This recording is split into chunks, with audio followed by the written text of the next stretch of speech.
The best Toyota door sill protectors you can get installed today.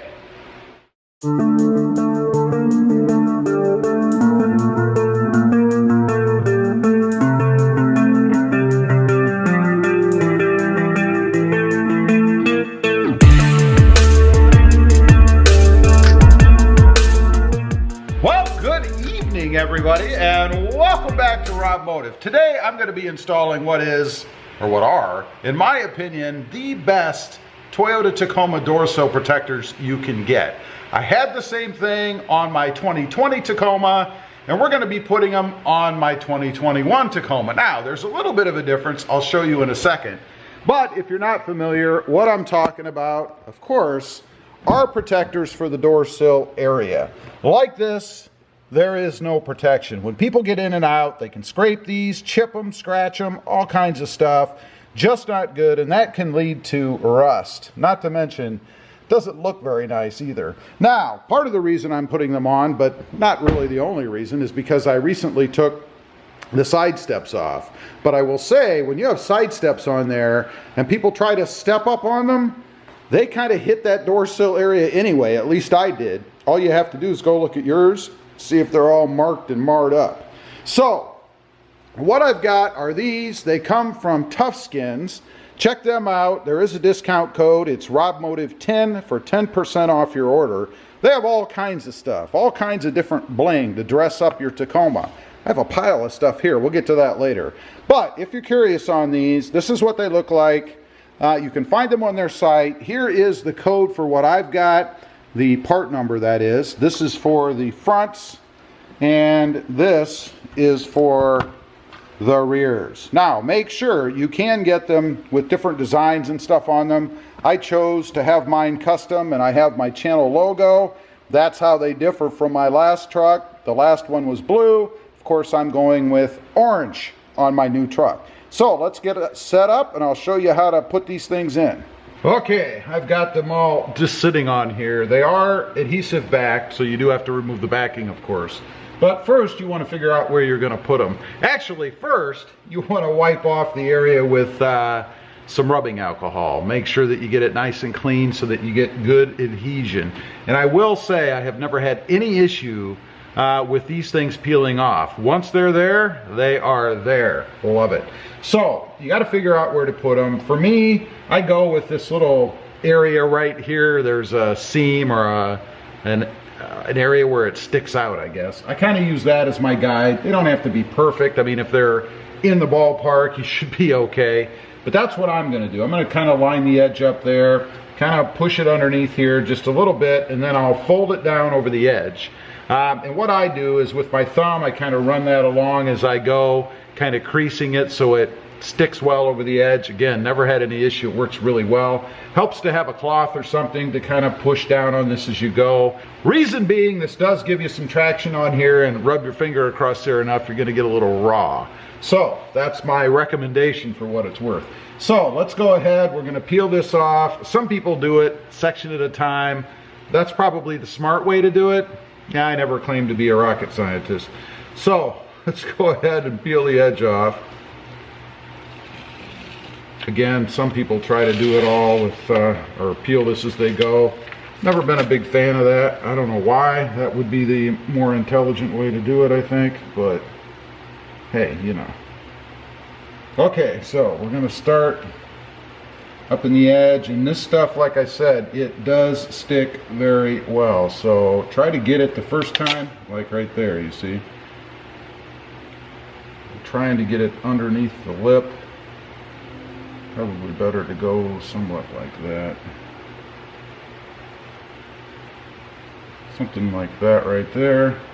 And then I'll just kind of lay it down, kind of go across it, make sure I get it as even as I can, and that's it. And once it's on like that, you're probably not gonna move it, so let's go ahead and just want to get this area nice and secured.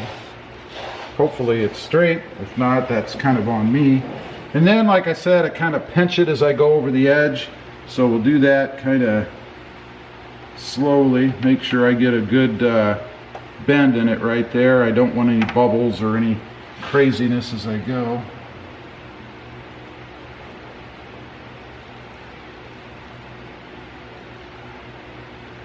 Kind of like that right there. See how it kind of gives you a nice clean edge? I like that.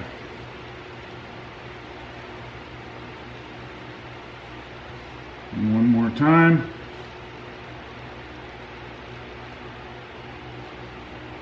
And it just kind of conforms as you go. I really love the way these things go on.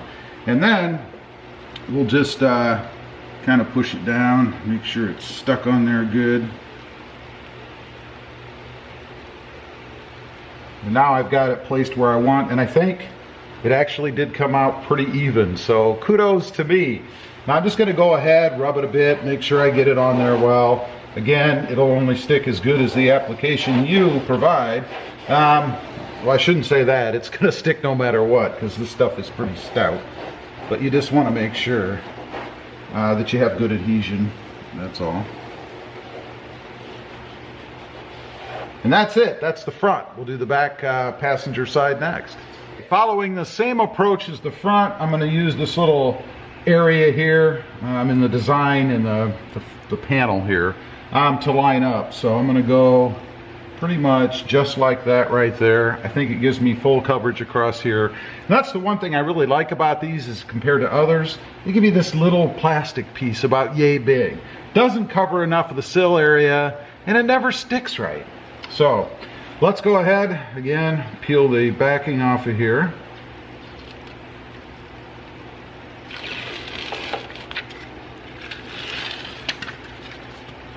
Okay. You want to stretch it out so we can get it underneath. Like so, and I'm going to try, that's the key word, to angle it in like I did in the front because that worked really well. Kind of stick it under here till it makes contact up against the edge, and then just kind of lay it down, go across.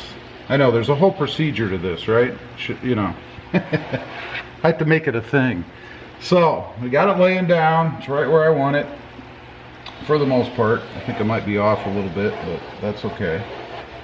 Just kind of smooth it down like so, and again I'm going to use my thumb to go across the edge.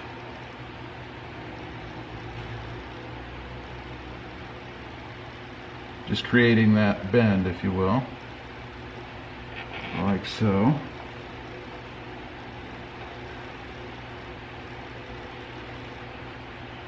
And then we'll push it down with our cloth the rest of the way.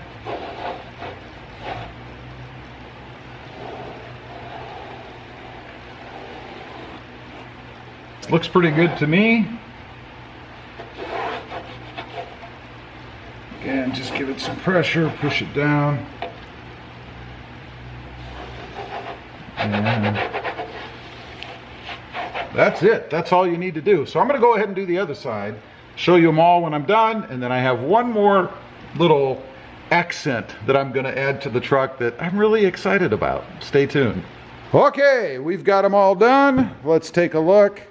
There's what greets you when you open the passenger rear. Looks awesome in there. I love it. Let's check the passenger front. There you go. Has my logo on it. Again, you don't have to get anything on it. You can just get black if you want. They also have some designs. And if you wanted to customize it some way, you could certainly do that too. Let's check out the driver's side rear, I guess. There you go. Got the Robmotive logo right there. Looks pretty cool. And I like how it's black. It kind of, on this truck anyway, blends right in because it's magnetic gray metallic. So nice look for it, I think. Let's check the front. The most important side, because you see this is where I ride and what I'll see every time I get out and out of the truck. And again, what I like about this, when I go to get in or get out, I'm going to hit this. And it's very durable. So if you're going to hit anything when you get in and out of the truck, I anyway would prefer it was this as opposed to my naked paint. Now, I did mention I have one more really cool badge or little accent I'm going to add. I just gave it away. It's a badge. This is something that I do on all my trucks. Actually, it's adhesive backed, but I had my wife go ahead and put on a magnet she just cut out a magnet. You know, you can buy this stuff on Amazon or anywhere. Stick it to the back, and then I'm not permanently sticking anything to my paint. It's just magnetic, so it will stick, hopefully, there we go, like so on the truck. Never had any problems with these flying off or anything. I think they're awesome. Again, it's just a little touch. You can get anything you want. These are custom to me. You could put anything on there. Here's the part number. If you're interested in this, it's actually right here. This denotes the badge, this little dot. That's the part number. I know it says Jeep. Of course, it fits anything because it is just magnetic or a sticker, depending on how you do it. So I'm going to go ahead and put these on the truck. I'll show you what they look like. All right, I've got them stuck on the side of the truck. Again, they're just magnets, so I can pull them off easily. But there you go. It's just a little thing. I realize it's not adding horsepower. Well, it might. It might actually add about 3 or 4 horsepower. More aerodynamic off the fender, you know. But that's what it is. That's what it looks like on the passenger side. This may be short-lived. I'm not sure about that yet. I'm surprised it's still there, honestly. But that's what it looks like over here. And of course, we have to show you the driver's side. And that's what it looks like over here. Pretty cool. I dig them. I still have the blue ones. They're up here. They're the ones that were on before. But I dig these. I like the orange. The orange is starting to grow on me. So maybe my mother and my wife were right. Orange is the color to go with. We shall see. More to come. Anyway, just a couple little quick mods. One that not only is aesthetically pleasing, the door sill guards, but also does serve a valid purpose, and I really dig those. Of course, the badges, just a little personal touch. Leave a comment, let me know, what do you think of these? And also, again, if you're interested in them, there is a link down below, but there's a discount code. It's Robmotive 10 for 10% off over at Tough Skins, which is where these things come from. More stuff to come. Stay tuned. Leave a comment. Like I said, let me know what you think. Also, real quick, I do have 2 additional channels. Robmotive FST, all about my 2021 Toyota Tundra. And Robmotive JT, all about my 2020 Jeep Gladiator. Check them out, and if you're interested, why not subscribe? Don't forget to click that notification bell so that you don't miss out on any upcoming videos. And do me a favor, smash that subscribe button on the way out. Thanks for watching. Stay safe out there. Bye.